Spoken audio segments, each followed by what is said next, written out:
வணக்கம். நியூஸ் 7 தமிழின் 8 மணி செய்திகளை வழங்குவதற்காக நான் ராஜலட்சுமி கார்த்திக்.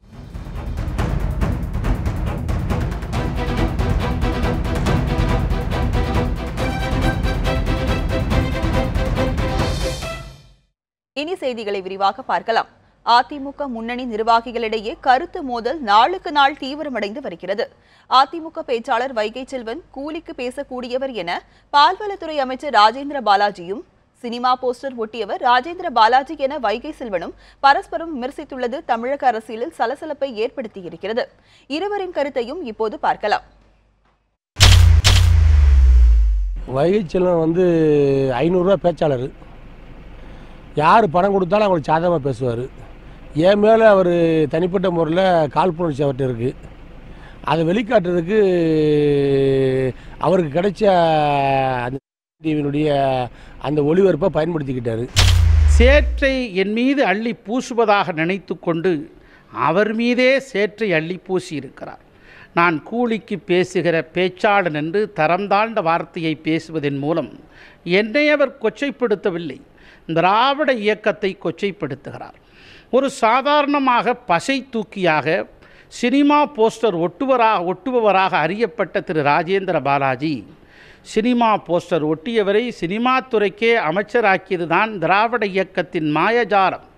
அந்த திராவிட இயக்கத்தின் இந்த மாயஜாலத்துக்கு வித்திட்டது அடித்தட்டு மக்கள், விளிம்புநிலை மக்களையும் உயரத்துக்கு கொண்டு வருவதற்கு காரணகர்த்தாவாக திகழ்ந்தது பேரறிஞர் பெருந்தகை அண்ணா அவர்களுடைய அற்புதமான பேச்சாற்றலும், புரட்சி தலைவர் எம்ஜிஆர் அவர்களுடைய வசீகரமும், புரட்சி தலைவி அம்மா அவர்களுடைய சலியாத அயராத உழைப்பும் தான் என்பதை அறியாது திரு ராஜேந்திர பாலாஜி பேசியிருப்பதன் மூலம் இன்னும் அவர் அறியாத பிள்ளையாக இருக்கிறார் என்பதைத்தான் உணர்த்துகிறது. அதிமுக ஆட்சியும் கட்சியும் காப்பாற்றப்பட வேண்டும் என்பதற்காகவே கருத்துக்களை கூறி வருவதாக மக்களவை துணை சபாநாயகரும் அதிமுக மூத்த தலைவருமான தம்பிதுரை தெரிவித்துள்ளார். சென்னை விமான நிலையத்தில் செய்தியாளர்களை சந்தித்த அவர், அதிமுகவின் 2 அணிகளையும் இணை கட்சிகள் தொண்டர்கள் அவரவர் வழியில் முயற்சித்து வருவதாக கூறினார். தாமும் அதற்கான முயற்சியை மேற்கொண்டு இருப்பதாகவும் தம்பிதுரை தெரிவித்துள்ளார்.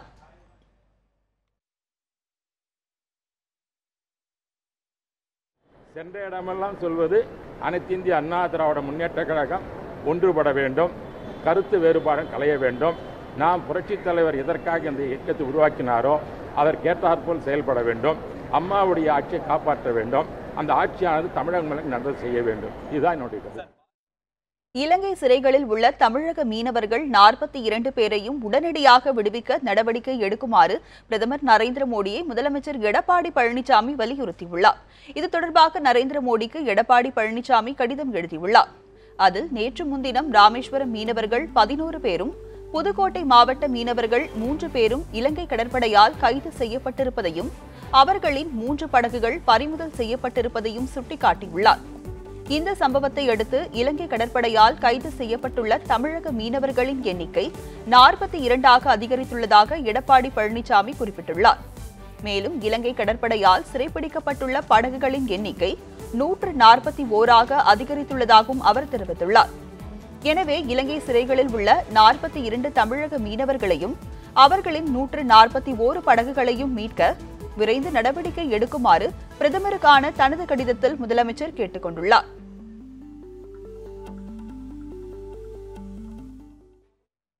தொழில்துறையில் தமிழகம் பின்தங்கியதற்கு ஆட்சியாளர்களின் நிர்வாகமின்மையே காரணம் என திமுக செயல் தலைவர் மு.க. ஸ்டாலின் குற்றம் சாட்டியுள்ளார். இதுகுறித்து அவர் வெளியிட்டுள்ள அறிக்கையில், 2016-17ஆம் ஆண்டில் 1.65% வளர்ச்சியை மட்டுமே உற்பத்தி துறையில் தமிழகம் பெற்றிருப்பதாக ரிசர்வ் வங்கி வெளியிட்டிருக்கும் அறிக்கை அதிர்ச்சி அளிப்பதாக குறிப்பிட்டுள்ளார்.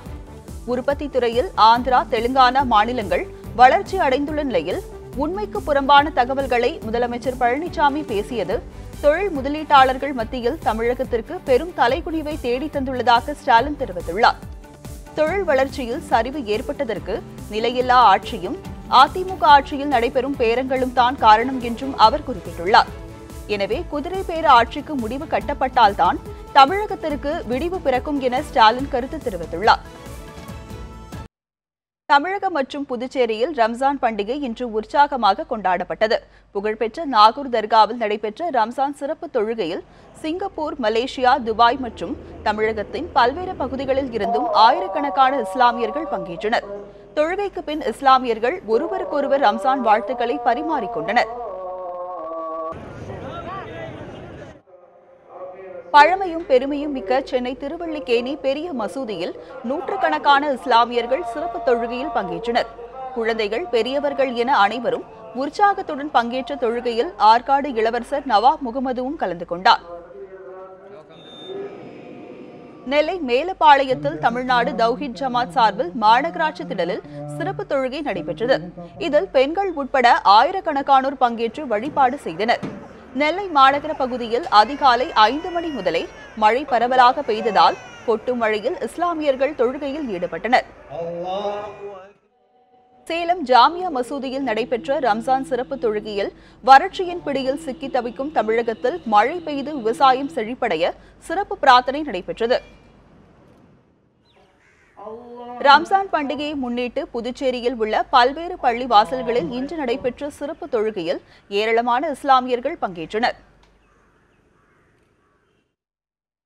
MBBS, BDS மருத்துவ படிப்புகளுக்கான விண்ணப்பங்கள் நாளை முதல் விநியோகம் செய்யப்படும் என மருத்துவ கல்வி இயக்ககம் அறிவித்துள்ளது. 2017-18 கல்வியாண்டு மருத்துவ இளநிலை படிப்புகளுக்கான நீட் நுழைவுத் தேர்வு கடந்த மே 7ஆம் தேதி நடைபெற்றது.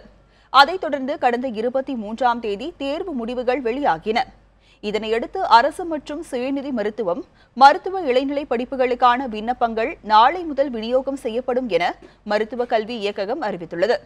தமிழகத்தில் உள்ள 21 மாவட்ட அரசு மருத்துவக் கல்லூரிகள் மற்றும் சென்னை அரசு பல் மருத்துவமனை என மொத்தம் 22 இடங்களில் விண்ணப்பங்கள் விநியோகிக்கப்படும் எனவும், நாளை காலை 10 முதல் ஜூலை 7ஆம் தேதி மாலை 5 மணி வரை விண்ணப்பங்கள் விநியோகிக்கப்படும் எனவும் தெரிவித்துள்ளது.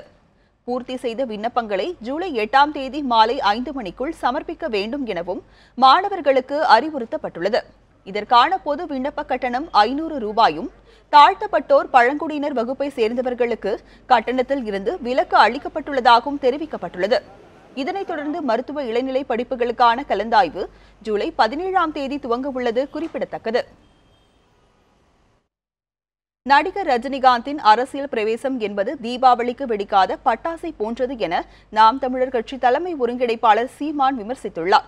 தஞ்சையில் செய்தியாளர்களிடம் பேசிய நாம் தமிழர் கட்சியின் தலைமை ஒருங்கிணைப்பாளர் சீமான், தமிழகத்தில் ஜெயலலிதா, கருணாநிதியை போல் ஒரு மாற்று தேவைப்படவில்லை என தெரிவித்தார். காமராஜர், கக்கன் போல் ஒரு மாற்று தேவைப்படுவதாகவும் கூறிய அவர், நடிகர் ரஜினி அரசியலுக்கு வர வேண்டாம் என ஏற்கனவே சொல்லிவிட்டதாக கூறினார்.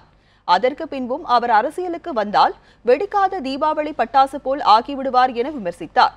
தற்போது ஓடி ஓடி சென்று ஏரி குளங்களை திமுக செயல் தலைவர் ஸ்டாலின் தூர் வாருவதற்கு அவர்கள் ஆட்சியில் தூர் வாராதே காரணம் என குறிப்பிட்டார். கருணாநிதி, ஜெயலலிதாவுக்கு மாற்று இங்கே தேவைப்படல. இங்கே காமராஜ், கக்கனுக்கு மாற்று தான் தேவைப்படுது. சிறந்த சினிமா நடிகர் இங்கே தேவையில்லை. தோழர் ஜீவானந்தமும் ஐயா சிங்காரவேலரும் தான் இந்த நாட்டுக்கு தேவைப்படுது. உங்களுக்கு புரியுதுன்னு நினைக்கிறேன். அது பல தடவை சொல்லிட்டோம், ரஜினிகாந்துக்கு சொல்லிட்டோம். அதுக்கு மேலே எங்கள் ஊரில் என்ன பண்ணுவாங்க, தீபாவளிக்கு பட்டாசு வெடிப்பான். பட்டாசு வெடிக்கும்போது பெரிய பட்டாசு வெடித்து இது பயங்கரமாக வெடிக்க போதுரா அப்படின்னு எல்லாரும் காதை பற்றிட்டு 1 கிலோமீட்டருக்கு அங்கே போய் நிற்பான். அது புசுக்குன்னு வெடிக்கும். அந்த மாதிரி தான் இது வெடிக்க போகுது. நடிகர் ரஜினிகாந்த் அரசியலுக்கு வரக்கூடாது என நடிகர் கார்த்திக்கின் மகனும் நடிகருமான கௌதம் கார்த்திக் வேண்டுகோள் விடுத்துள்ளார். திருச்சியில் செய்தியாளர்களை சந்தித்த அவர், நடிகர் ரஜினிகாந்த் எப்போதும் தமிழகத்தின் சூப்பர் ஸ்டாராக இருக்க வேண்டும் என்பதே தமது விருப்பம் என்றும் தெரிவித்தார். நான் அரசியல் பக்கமே வரமாட்டேன். அது நிறைய நம்ம நாட்டை பற்றி நிறைய தெரிஞ்சிருக்கணும். அது மக்களை பற்றி எல்லாமே தெரிஞ்சிருக்கணும். எனக்கு நான் இப்போ தான் வந்திருக்கேன், எனக்கு எதுவுமே தெரியாது. ஸோ அரசியலுக்கும் எனக்கு ரொம்ப தூரம். இல்லை சார், நான் அது சப்போர்ட் பண்ண மாட்டேன் சார். அவர் ரஜினிகாந்த் சார் சூப்பர் ஸ்டாராகவே இருக்கும். குடியரசுத் தலைவர் தேர்தலுக்கு பிறகு தமிழகத்தில் நிச்சயம் தேர்தல் வரும் என்று எதிர்க்கட்சித் தலைவர் மு.க. ஸ்டாலின் கூறியிருப்பது பற்றி நியூஸ் 7 தமிழ் நேயர்களிடம் ட்விட்டரில் கருத்து கேட்டிருந்தோம். அதற்கு ஸ்டாலின் கனவு என்று 26 விழுக்காட்டினர் பதிலளித்துள்ளனர். அரசியல் கணிப்பு என்று 38 விழுக்காட்டினர் பதிவிட்டுள்ளனர். கள யதார்த்தம் என 36 விழுக்காட்டினர் என்று தெரிவித்துள்ளனர்.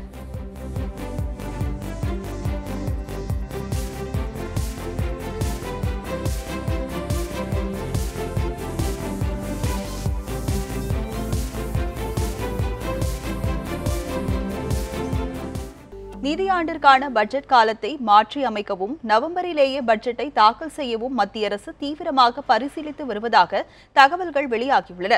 பொதுவாக ஏப்ரல் மாதம் தொடங்கி அடுத்த ஆண்டு மார்ச் மாதம் வரை நிதியாண்டு கணக்கிடப்பட்டு வருகிறது. அதற்கு ஏற்ப பட்ஜெட்டை மத்திய அரசு நாடாளுமன்றத்தில் தாக்கல் செய்வது வழக்கம். இந்த நடைமுறையை மாற்றியமைத்து ஜனவரி முதல் டிசம்பர் வரையிலான காலத்தில் நிதி ஆண்டை கணக்கிடும் வகையில் நிதிநிலை அறிக்கையை தாக்கல் செய்யவும் மத்திய அரசு முடிவு செய்துள்ளது. இதன் மூலம் கடந்த 150 ஆண்டு கால நடைமுறை மாற்றியமைக்கப்படுகிறது. தற்போதைய நடைமுறை கடந்த 1867ஆம் ஆண்டு ஆங்கிலேய ஆட்சி காலத்தில் இருந்து பின்பற்றப்பட்டு வருகிறது. இதேபோல் ஒவ்வொரு ஆண்டும் பிப்ரவரி மாதத்தில் தாக்கலாகும் பட்ஜெட்டையும் நவம்பரிலேயே தாக்கல் செய்யவும் முடிவு எடுக்கப்பட்டுள்ளதாகவும் தெரிகிறது. இந்த நடைமுறைகள் வரும் 2018ஆம் ஆண்டிலேயே நடைமுறைப்படுத்தப்படும் என்றும் பிரதமர் மோடியின் விருப்பத்தின் பேரில் நிதி நிர்வாக வசதிகளுக்காக காலண்டர் ஆண்டுடன் நிதி ஆண்டும் இணைக்க முடிவெடுக்கப்பட்டுள்ளதாகவும் டெல்லி தகவல்கள் தெரிவிக்கின்றன. ஜிஎஸ்டி மசோதா அறிமுக கூட்டத்தை எதிர்க்கட்சிகள் தரப்பில் புறக்கணிப்பது குறித்து யோசித்து முடிவு செய்யப்படும் என திமுக மாநிலங்களவை உறுப்பினர் கனிமொழி தெரிவித்துள்ளார்.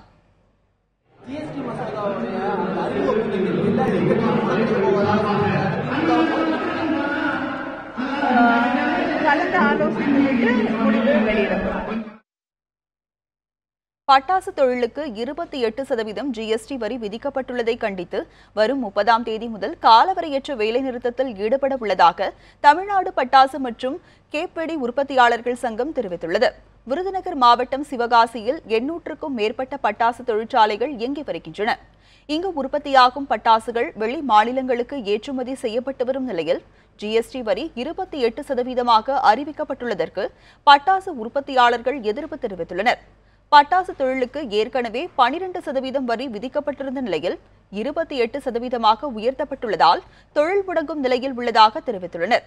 இதனை கண்டித்து வரும் 30ஆம் தேதி முதல் காலவரையற்ற வேலைநிறுத்தத்தில் ஈடுபட உள்ளதாக அறிவித்துள்ளனர்.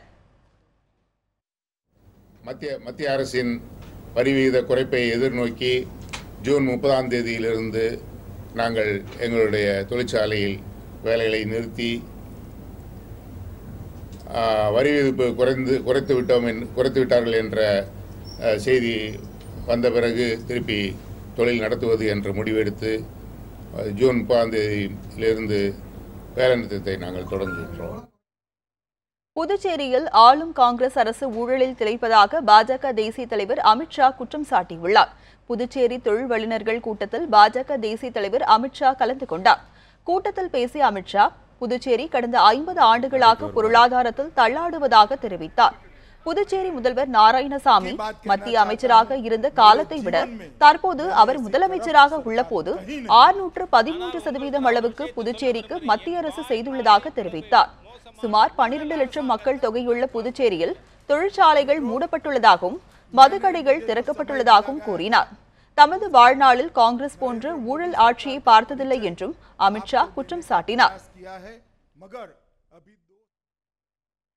சேலம் பேருந்து நிலையத்தில் நகை மற்றும் பணத்திற்காக பிரபல நகைச்சுவை நடிகர் கொட்டாட்சியிடம் ஆட்டோ ஓட்டுநர்கள் கொள்ளையடித்த சம்பவம் பரபரப்பை ஏற்படுத்தியுள்ளது.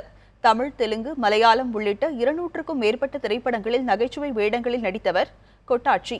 இவர் சென்னை போரூர் பகுதியில் வசித்து வருகிறார். கோவையில் படப்பிடிப்பு முடித்துவிட்டு நேற்று நள்ளிரவு சேலம் வழியாக சென்னை திரும்பினார். அப்போது சேலம் பேருந்து நிலையத்தில் இருந்து தனியார் பேருந்து நிறுத்தத்திற்கு ஆட்டோவில் சென்றுள்ளார்.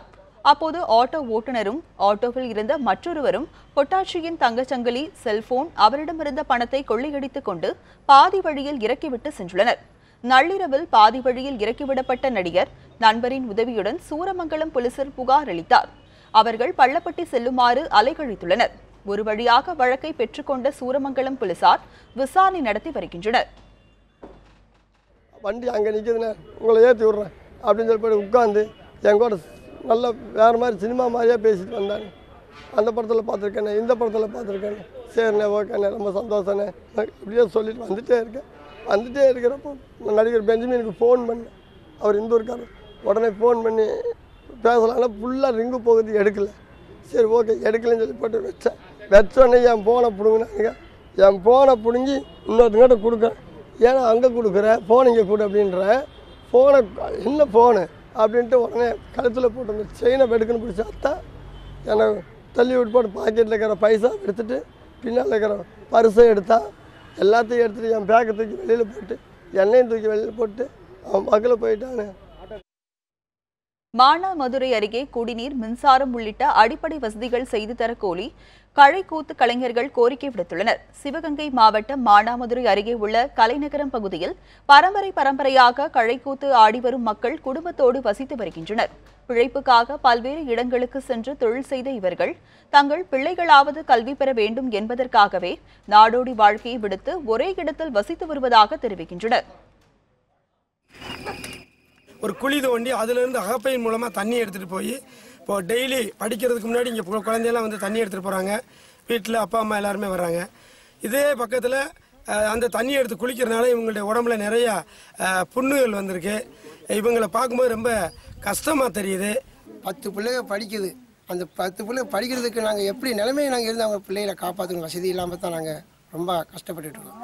எங்களுக்கு ரேஷன் கார்டு வசதி இல்லை, ஒரு ஆதார் அட்டை வசதி இல்லை, ஒரு ஐடி கார்டு வசதி இல்லை, ஓட்டை ஐடி எதுவுமே இல்லை. ஒரு ஆதாரமும் இல்லாமல் நான் இந்த இடத்துல வாழ்ந்து வந்துக்கிட்டு இருக்கோம். எங்களுக்கு வாழ வைக்கிற தெய்வம் இனிமேல் நீங்கள் தான். நீங்கள் பார்த்து எங்கள் எந்த வழியில் எங்களை காப்பாற்றி விட்டீங்கன்னா நாங்கள் இனிமேல் முன்னுக்கு வந்துடுவோம். தனியாருக்கு சொந்தமான இடத்தில் துணியால் ஆன கூடாரங்களை அமைத்து கடந்த 4 ஆண்டுகளாக வசித்து வரும் இம்மக்கள் குடிநீர், மின்சாரம், கழிவறை உள்ளிட்ட அடிப்படை வசதிகள் எதுவும் இல்லாமல் மிகவும் சிரமப்பட்டு வருகின்றனர்.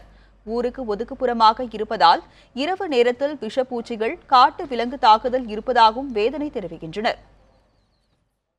குளிச்சுட்டு வாங்கப்பான்னு சொல்லி டீச்சர் அடிக்கிறாங்க. ஆஸ்பத்திரி போனால் ஆஸ்பத்திரி டாக்டர் ஏப்பா அந்த தண்ணியில் குளிக்கிறீங்கன்னு சொல்கிறாங்க.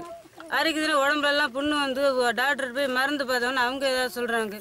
இங்கே பிள்ளைங்கள்லாம் படிக்கிறதுக்கு கரண்ட் வசதி, லைட்டு ஜார்ஸ் இறங்கிடுச்சு. நம்ம ஜார்ஸ் இறங்கிருச்சு. நாங்களாம் எப்படி எழுதுறது? எங்களுக்கு எந்த வித வசதி இல்லை, தண்ணி வசதி, கரண்ட் வசதி எதுவுமே இல்லை. இதை தான் இங்கே வந்து மறந்துக்கிட்டு இருக்கோம், போகிறோம் வர்றோம். கிராமத்துக்குள்ளே எந்த ஆதரவு தர மாட்டேங்கிறாங்க, அங்கே தண்ணி பிடிக்க விட மாட்டேங்கிறாங்க. அதனால் இங்கே வந்து தான் தண்ணி பிடிச்சிட்டு இருக்கோம். எங்கள் நிகழ்ச்சி இதை சர்க்கஸ் நிகழ்ச்சி தான், எங்களுக்கு வேறு எந்த தொழிலும் இல்லை. மழைக்காலம் தொடங்கியுள்ள நிலையில் தங்குவதற்கு நிரந்தரமான இருப்பிடம், குடும்ப அட்டை உள்ளிட்டவை வழங்க கோரி மாவட்ட நிர்வாகத்திடம் பலமுறை முறையிட்டும் நடவடிக்கை எடுக்கப்படவில்லை என கூறப்படுகிறது. கழைக்கூத்து தொழிலை விடுத்து தங்களுடைய சமூகமும் படித்து முன்னேற மாவட்ட நிர்வாகம் நடவடிக்கை எடுக்க வேண்டும் என கோரிக்கை விடுத்துள்ளனர். இத்துடன் இந்த செய்தி தொகுப்பு நிறைவு பெறுகிறது. தொடர்ந்து இணைந்திருங்கள் நியூஸ் 7 தமிழுடன்.